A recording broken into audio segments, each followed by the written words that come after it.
नमस्ते बच्चों। वसंत पाठ्य पुस्तक भाग 3 के पाठ 2 लाख की चूड़ियाँ। आज जो हमारा लेसन है, पाठ जो है लाख की चूड़ियाँ, उसे हम आज समझेंगे।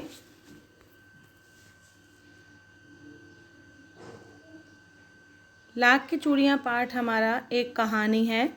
औद्योगिक विकास के चलते हमारे समाज पर, ग्रामीण समाज पर क्या प्रभाव पड़ा, जो कारीगर हैं उनके जीवन पर क्या प्रभाव पड़ा, उसी को उजागर करती है हमारी ये कहानी लाख की चूड़ियाँ। इनके लेखक हैं कामता नाथ जी। आइए उनका संक्षिप्त परिचय देखते हैं। लेखक कामता नाथ जी का जन्म 22 सितंबर 1934 को लखनऊ में हुआ था। इनकी मृत्यु 7 दिसंबर 2012 में लखनऊ में हुई थी। इनकी रचनाओं में क्रांतिकारी प्रभाव दिखाई देता है। इनकी कुछ कृतियाँ प्रकाशित हुई हैं।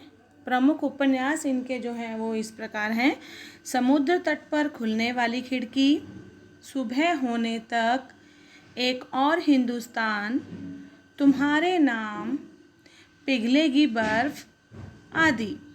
इन्होंने कई कहानियाँ भी लिखी, जैसे छुट्टियाँ, तीसरी आँख, सब ठीक हो जाएगा, आकाश से झांकता हुआ वह चेहरा इत्यादि। प्रस्तुत कहानी जो है वो औद्योगिक विकास के और शहरीकरण के प्रभाव को चित्रित करती हैं कि किस तरह औद्योगिक विकास से ग्रामीण जो कारीगर है, ग्रामीण जो आर्थिक स्थिति है, उस पर प्रभाव पड़ा। उसी को उजागर किया गया इस कहानी के अंदर। आइए पहले पाठ प्रवेश देख लें। कामता नाथ की कहानी लाख की चूड़ियाँ शहरीकरण और औद्योगिक विकास से गांव के उद्योगों के खत्म होने के दुख को चित्रित करती है। ग्रामीण उद्योग जो खत्म हो रहे हैं उसके दुख को यहाँ पर उजागर किया गया है। यह कहानी रिश्ते नाते के प्यार में रचे बसे गांव के सहज संबंधों में जो बिखराव हो गया है, सहज संबंध जो थे, आपस में लोगों का कम्युनिकेशन था, जो लोगों का आपस में बातचीत का जो जरिया था, छोटे छोटे कारीगर व्यापार छोटा छोटा रूप में जो करते थे, उन सब में जो रिश्ते बने हुए थे उनमें बिखराव हो गया। सांस्कृतिक और आर्थिक नुकसान भी हुए। किसके कारण? औद्योगिक विकास के कारण। ये जो कहानी है, आइए कहानी पर चलते हैं। ये कहानी एक बच्चे और बदलू मामा की है। बच्चा जो है वो लेखक है जिसने ये कहानी लिखी है, अर्थात कामता नाथ जी। और बदलू मामा जो है, बदलू एक मनिहार है। मनिहार कौन होता है? मनिहार वो होता है जो चूड़ियाँ बनाता है। चूड़ी बनाने वाले को मनिहार कहते हैं। जैसे लकड़ी का काम करने वाला बढ़ई है ना, मिट्टी के बर्तन बनाने वाला कुम्हार, ठीक इसी तरह जो चूड़ियाँ बनाते हैं, चूड़ियों को बनाने का कार्य करते हैं, उन्हें हम मनिहार कहते हैं। जो मनिहार जो है बदलू मामा, वो लेखक को लाख की गोलियां बनाकर देता था और वह बच्चा इस बात से बहुत खुश होता है।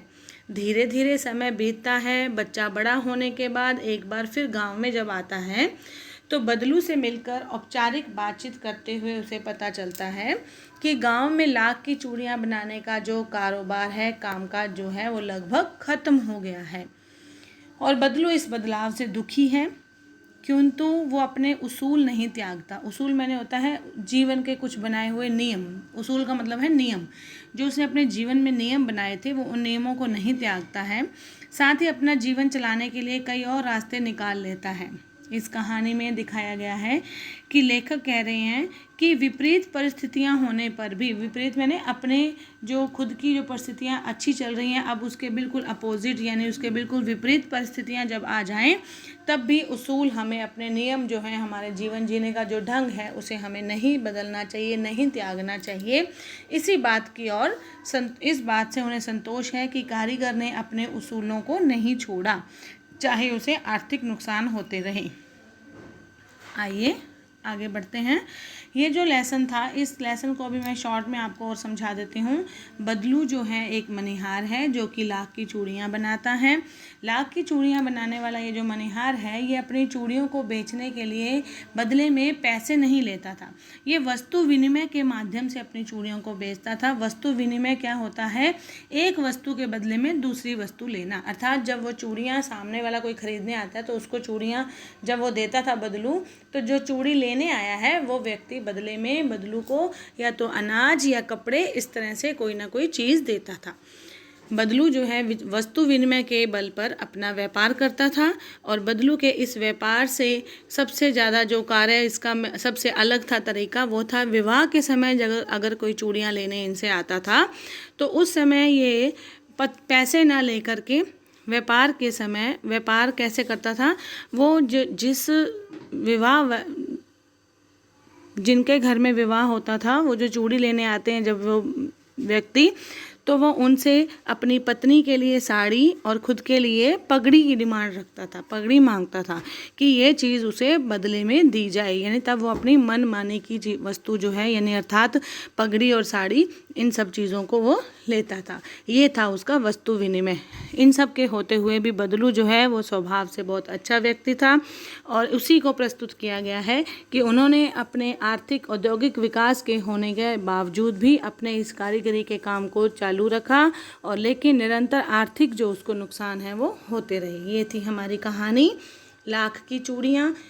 अब आपको इसको दोबारा से पढ़ना है और ये आपके सामने ये जो शब्दार्थ दे रखे हैं, इन शब्दार्थ पर थोड़ा सा ध्यान देना है। जो लेसन के अंदर कुछ शब्द ऐसे आए हैं जो हमारे लिए भी नए हैं, है ना, तो उन्हें हम ध्यान से पढ़ेंगे। जैसे इसमें देखिए एक आया है मूंगरी।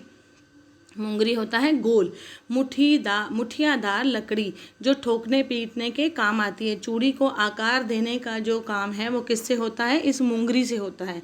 पैतृक होता है पुराना माता पिता या दादा और इन सब का जो शुरू किया हुआ व्यापार। तो ये जो मनिहार था बदलू, इसका ये जो काम था, जो कारीगरी थी, ये पैतृक थी, यानी उसके परिवार में उसके पिता, उसके दादा, उनके आगे जो भी थे वो इस कार्य को निरंतर करते हुए आ रहे थे। ठीक है। मुखातिब होता है किसी के आमने सामने, उसके आमने सामने देखकर, उसकी तरफ देखकर बातचीत करना। ठीक है। तो ये था आज का हमारा लेसन। धन्यवाद सुनने के लिए। नमस्ते।